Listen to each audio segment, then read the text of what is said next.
அழகான பொண்ணுனா அதுக்கேத்த கண்ணுதான். ஆ ஆ எவ்வளவுதான் லிப்ஸ்டிக் போட்டாலும் மூஞ்சி கலையாவே காட்ட மாட்டேங்குதுங்க. களை தானே, போற வழியில வயல் வரப்புல கிடக்கும், எடுத்து வச்சுக்கோ. நல்ல காமெடி. ஏங்க நான் அந்த கலையை சொல்லல, என் ஃபேஸ் கலையாவே இல்லைன்னு சொன்னேன். ஆமா இங்க பாருங்க, இந்த காசு மாலை எப்படி இருக்கு? ஏ ஸ்வேதா, உன் நகையெல்லாம் பேங்க்ல அடமானம்ல வச்சிருக்கோம். ஆமா, இதுல என்ன சந்தேகம்? பிசினஸ் பிசினஸ் சொல்லி எங்க அம்மா போட்ட நகையெல்லாம் ஒண்ணு கொண்டு போய் அடகு வச்சு வச்சிருக்கீங்க. அப்ப ஏது இந்த நகை? இது எங்க மைனி கொடுத்ததுங்க. மொட்டை கழுத்தாம போக ஃபங்க்ஷன் வீட்டுக்கு. அப்புறம் பாக்குற 4 பேரு என்னைய பார்த்து சிரிக்க மாட்டாங்களா என்ன? என்னைய விடுங்க, உங்களை என்ன நினைப்பாங்க? உனக்கு கொஞ்சமாவது அறிவு இருக்காடி?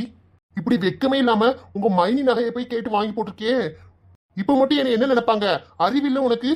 இங்க நினைக்கிறதுக்குலாம் ஒண்ணு இல்ல. ஓவரா படம் காட்டாதீங்க. என் நகையெல்லாம் பேங்க்ல இருக்கு, இந்த மாலையை மட்டும் கொஞ்சம் தாங்க மைனின்னு கேட்டு வாங்கிட்டு தான் வந்திருக்கேன். என் நகையெல்லாம் பேங்க்ல அடமானத்துல இருக்குன்னு எங்க அம்மாக்கு தெரிஞ்சது அவ்வளவுதான். என்னை கொன்னு தீத்துருவா. என்கிட்ட ஒரு வாரத்தை கேட்டியா நீ? அதான் கவரிங்ல செட் செட்டா வாங்கி வச்சிருக்கியே, அதை அள்ளி போட்டு போக வேண்டியதானே? உனக்கு அறிவில்ல? இப்ப எதுக்கு ரொம்ப ஓவரா துள்ளுறீங்க? அது என்னவோ ஆசைக்கு வாங்கினது, எனக்கு கவரிங்லாம் ஒத்துக்காது. எங்க வீட்ல இருந்து போட்ட நகையை நல்ல அடமான வச்சு பிசினஸ் பிசினஸ் சொல்லி காலி ஆக்கிக்கிட்டு பேசுற பேச்ச பாருங்க. உங்களுக்கு என் நகையை திருப்பி கொடுக்கறதுக்கு வக்கு இல்ல. ஆனா 1008 கேள்வி, இது எங்க இருந்து வந்துச்சு, அது எங்க இருந்து வந்துச்சுன்னு. ஸ்வேதா, வாய் உனக்கு ரொம்ப நீளுது. இப்படியே பேசி இருந்தனா என் கை நீளும் பாத்துக்க. நீளும். உங்க கை நீளுச்சுன்னா என் கை என்ன பூ பறிச்சுக்கிட்டு இருக்குமா? என் கையும் சேர்ந்துதான் நீளும். உன்கிட்ட மனுஷன் பேசுவானா? என்னமோ பண்ணு, நகையை பத்திரமா கொண்டு போய் கையில கொடுக்க பாரு. அதெல்லாம் எனக்கு தெரியும். ஃபங்க்ஷன் வீட்டுக்கு நானே போய்க்கிறேன். நீங்களா ஒண்ணு கொண்டு வந்து என்னை டிராப் பண்ண வேண்டாம். ஃபங்க்ஷனுக்கு வர மாட்டாரா, கொண்டு போய் விடுறதுக்கு மட்டும் வருவாரா? எனக்கு தான் ஒர்க் இருக்குல்லடி. ஆல்ரெடி என்னோட பிசினஸ் அடி வாங்கி போய் இருக்குது. அதெல்லாம் விட்டுட்டு வர சொல்றியா? ஒரு ஆள் போனா போதாதா? உன் ஃப்ரெண்டு தானே, நீ மட்டும் போனா போதாதா? நீங்க வரவும் வேணாம், என்னை டிராப் பண்ணவும் வேண்டாம். எனக்கு போய்க்க தெரியும், நீங்க போங்க. ஆமா, நானும் இவ்வளவு நேரமா கவனிக்கவே இல்ல. அது என்ன ஜாக்கெட்ல கை இல்ல? இது வந்து ஃபேஷன். இப்ப எல்லாரும் இப்படிதான் போடுறாங்க. என்ன மண்ணாங்கட்டி ஃபேஷனு? கேக்குறதுக்கு ஆள் இல்லாம அலைஞ்சிட்டு இருக்கியா? இப்படி போனா எல்லாரும் உன்னைய காரி துப்புவாங்க. ஒழுங்கா வேற சாரி எடுத்து கட்டிட்டு போ. ஃபேஷனா பேஷனு? ஹலோ மிஸ்டர், என்ன எனக்கு பிடிச்ச ட்ரெஸ் போடுறதுலயே எனக்கு உரிமை இல்லையா? உங்க வேலையை மட்டும் பாருங்க. உங்களை நான் ஏதாவது சொல்லியிருக்கேனா? ஓஹோ, அப்படியா? சரிதான் சரிதான். போகையில உங்க அம்மா வீட்டுக்கு போயிட்டு தானே போவ. இப்படியே போய் காட்டு, உங்க அம்மா விளக்க மாத்தால சாத்தும் வாங்கிட்டு போ. இதுங்கெல்லாம் சொல்லி திருந்தாதுங்க, பட்டாதான் திருந்தும். மனுஷியா இவா? இந்த சாரிக்கு என்ன குறைச்சல்? நான் அழகா இருக்கிறதே அவருக்கு பொறுக்கல. புருஷனா இருந்துகிட்டு இப்படி பொறாமையில பொங்குறாரு. ஆனா எனக்கு இந்த ட்ரெஸ் ரொம்ப பிடிச்சிருக்கு. யார் என்ன சொன்னா என்ன, நான் மாத்த மாட்டேன். அவன் கிடக்குறான், எம்புட்டு அழகா இருக்கேன்.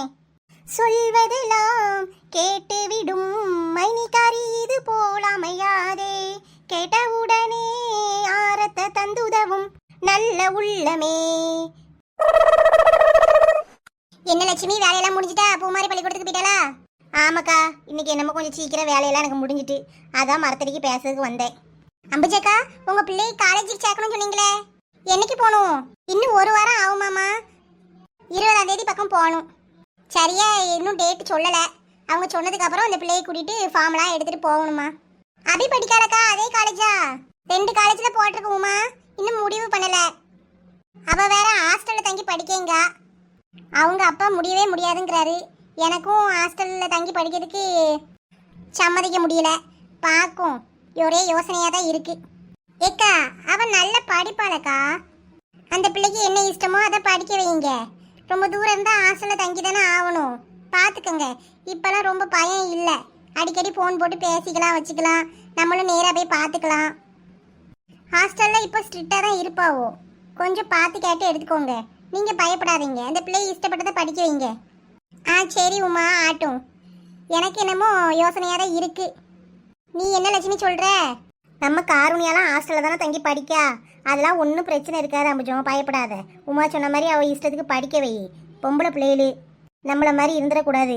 அதுங்க இஷ்டப்பட்டதை படித்து நல்ல படிப்பில் முன்னேறி நல்ல வேலைக்கு போய் அதுங்க லைஃப்பை பார்த்துக்குறோம். அதனால நீ பயப்படாமல் படிக்க வை, ஒன்றும் பிரச்சனை வராது. நம்ம அடிக்கடி போய் பார்த்துக்கலாம், வச்சுக்கலாம். இந்த காரணியாலாம் இருக்கா, நான் போக தானே செய்கிறேன். ஆமாம், காரணியாவும் ஹாஸ்டலில் தானே தங்கி படிக்கா 3 வருஷமா. சரிம்மா, இப்போ பார்க்கும்.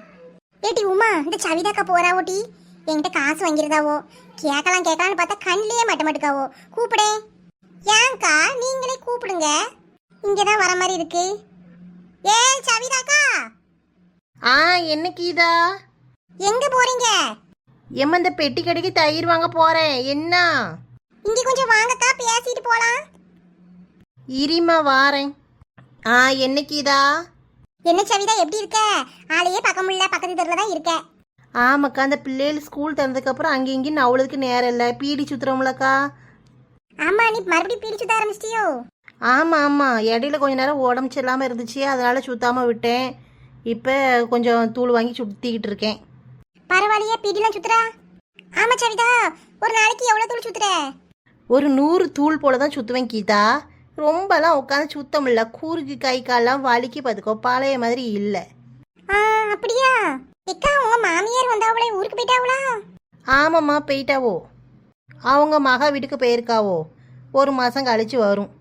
என் காசை நீ தருவாயோ, இல்லையே மாத்த போறாயோ? என் காசை நீ தருவாயோ, இல்லையே மாத்த போறாயோ? தாயே நின்று வாங்கி அதை தருவதும் இல்ல, கேட்டு போனா சண்டிதானம் செய்தாயோ? கொஞ்சம் பொறு, உன்ன ஒரு கை பாக்குறேன். இவ என்னத்துக்கு இப்போ கிடந்து பாட்டு பிடிக்கா? தாரேன் தாரேன் என்று வாங்கினாய், நாளை தாரேன் என்று கூவினாய். ஏ அப்பப்பப்பா, ஏ கீதா, போதும் நிறுத்து. என் காசை நீ தருவாயோ, இல்லையா மாத்த போறாயோ? இப்ப எதுக்கு இந்த அக்கா சுத்தி சுத்தி வராவோ? ஏ லட்சுமி, 3 பேரும் சுத்தி சுத்தி வராளுவல, எதுவும் சண்டை கிட்ட போட போறாளுவோ? என்னன்னு தெரியலையா அம்புஜம்? இரு, பொறுத்து இருந்து பாப்போம். ஏ சவிதாக்கா, என்கிட்ட ஒரு 1000 ரூபா வாங்கினல, வாங்கி 1 மாசத்துக்கு மேல ஆகுது. கொஞ்சம் தாயேன், கையில பைசாவே இல்லக்கா செலவுக்கு, அதுதான் உன்னை கூப்பிட்டேன் பாத்துக்க. இந்த கீதா, நான் கேட்ட தரமாட்டேனா? எனக்கும் 1 மாசமா ரொம்ப டைட்டாக தான் இருந்துச்சு. இந்தா ஒரு 500 ரூபா தான் இருக்கு. மீச்சம் 500 ரூபாயை நான் அப்புறமாட்டி தாரேன். எம்மா, இவகிட்ட எப்படிதான் பணத்தை வாங்க போறேன்னு நினைச்சா. 500 ரூபா தரா தாக்கா. ஏ கீதாக்கா, என்கிட்ட 1000 ரூபா வாங்குனீங்கல்ல, அதை எப்ப திருப்பி தருவீங்க? இந்த இழுவைக்கு ஒரு 500 ரூபா நான் வச்சுக்க கூடாது, அதுக்குள்ளேயும் பொறுக்கலையே. இந்த உமாலோ, 1000 ரூபா வாங்கினா 500 ரூபா வச்சுக்கோ, மிச்சம் 500 ரூபா அப்புறமாட்டி தருவேன்.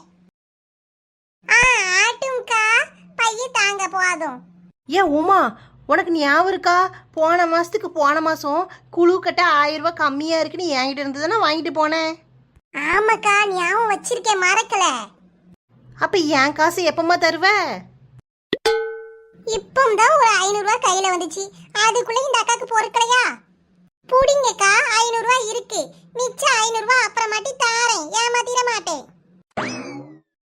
தா உமாலோ, இப்போ உனைய நான் ஏமாத்திடுவேன்னா சொன்னேன். உனைய பற்றி எனக்கு தெரியாதா? கீதா, இந்தா உனக்கு ஒரு 500 ரூபா தரணும்லா. இந்தாம்மா வச்சுக்கோ. இனிமே நான் உனக்கு துட்டு கொடுக்க வேண்டியது தேவையில்லை. 1000 ரூபா கழிஞ்சிட்டு கணக்கு சரியா? ஆமாக்கா, கணக்கு சரியாயிட்டு. 1000 ரூபா கழிஞ்சிட்டு நீங்க இனிமே தர வேண்டாம். ஏ லட்சுமி, இவ்வளவு என்ன துட்டு மாத்தி மாத்தி வச்சு விளையாடுறாளுவோ? எனக்கு ஒன்றும் புரியலக்கா, இருங்க பாக்கும். உமால, இந்தா உனக்கு இப்போ ஒரு 500 ரூபா திருப்பி தரணும்ல, அது இந்தா வச்சுக்கோ, சரியாயிட்டு. ஆட்டும்க்கா, தேங்க்ஸ். ஏ உமா, நீ எனக்கு மீதி 500 ரூபா தரணும்லா. இந்தாங்க புடிங்கக்கா, உங்களுக்கு மீதி 500 ரூபா தந்துட்டேன், சரியா போயிட்டு கணக்கு. இனிமேட்டு கேட்க கூடாது. சரி உமாலோ, இனிமேட்டு நான் கேட்க மாட்டேன். அப்ப சரி உமாலோ, நான் கடைக்கு போயிட்டு வரேன். ஏ கீதா, நான் போயிட்டு வரேன். உனக்கு கொடுக்க வேண்டிய துட்டு சரியா போயிட்டு. ஆட்டும்க்கா, போயிட்டு வாங்க. என்ன லட்சுமி, வந்தா இருந்தா 3 பேரும் துட்டை மாத்தி மாத்தி வச்சு விளையாண்டாலுவோ? அந்த ஆளை கொண்டு வந்த 500 ரூபா அப்படியே கடைக்கு எடுத்துட்டு போயிட்டா. என்ன நடக்குது? அதாக ஒன்றும் புரியல. நானும் அதை தான் பார்த்துக்கிட்டு இருக்கேன். என்னமோ பண்றாளுவோ, நம்மளுக்கு என்ன, விடுங்க. என்ன அம்பச்சக்கா, சின்ன பொண்ணு போன் அடிச்சாளா? இல்ல கீதா, அவ இப்பதானே போயிருக்கா, போன் ஒன்றும் அடிக்கல. உனக்கு எதுவும் பண்ணி பேசினாளா? இல்லக்கா, எனக்கும் போன்லாம் அடிக்கல. இங்க இருந்தா இந்நேரத்துக்கு ஓடி வந்திருப்பா, நம்ம கூடயே தானே சுத்திக்கிட்டு இருப்பா. ஆமா, பாவம் பாத்தீங்களா, அங்க போய் தனியா கடந்து என்னதான் செய்யறாளோ. வீட்டுல வேலை பார்த்துக்கிட்டு இருப்பா. பாவம் பாவம்னா இன்னும் அவ என்ன சின்ன குழந்தையா? இந்த லட்சுமி அக்காக்கு இப்பதான் நிம்மதியா இருக்கும், ஏன்னா அவ இந்த அக்கா கிட்டயே தான் வாரண்ட எடுத்துக்கிட்டு இருப்பா. என்னக்கா, நிம்மதியா இருக்குமா? என்ன உமா சொல்ற? அவ கல்யாணம் கட்டிட்டு மாப்பிள்ளை வீட்டுக்கு வாழ போயிருக்கா, எனக்கு என்ன நிம்மதி? அப்படியே வாரண்ட எடுத்தாலும் நம்ம பிள்ளைகள் தானே. ஆமா உமா, லட்சுமி என்ன நினைக்க போறா? அவ சின்ன பொண்ணு அப்பெல்லாம் நினைக்க மாட்டா. அவ என்ன துரு துருன்னு இருப்பா. அவளுக்கும் அது பழகிட்டு. நீ வேற ஒருத்தி இப்படிலாம் சொல்லிக்கிட்டு இருக்காத. எக்கா நீங்க ஒண்ணு, நான் விளையாட்டுக்கு சொன்னேன், அதை போய் சீரியஸா எடுத்துக்கிட்டு இருக்கீங்க. ஹாய் ஃப்ரெண்ட்ஸ், இந்த வீடியோ உங்களுக்கு பிடிச்சிருந்தா லைக் பண்ணுங்க. வீடியோ எப்படி இருந்துச்சுன்னு கீழே கமெண்ட் பண்ணுங்க. உங்க ஃப்ரெண்ட்ஸுக்கும் ஷேர் பண்ணுங்க. மறக்காம நம்ம சோலோ கிண்பி சேனலை சப்ஸ்கிரைப் பண்ணிட்டு பாருங்க ஃப்ரெண்ட்ஸ். தேங்க்யூ.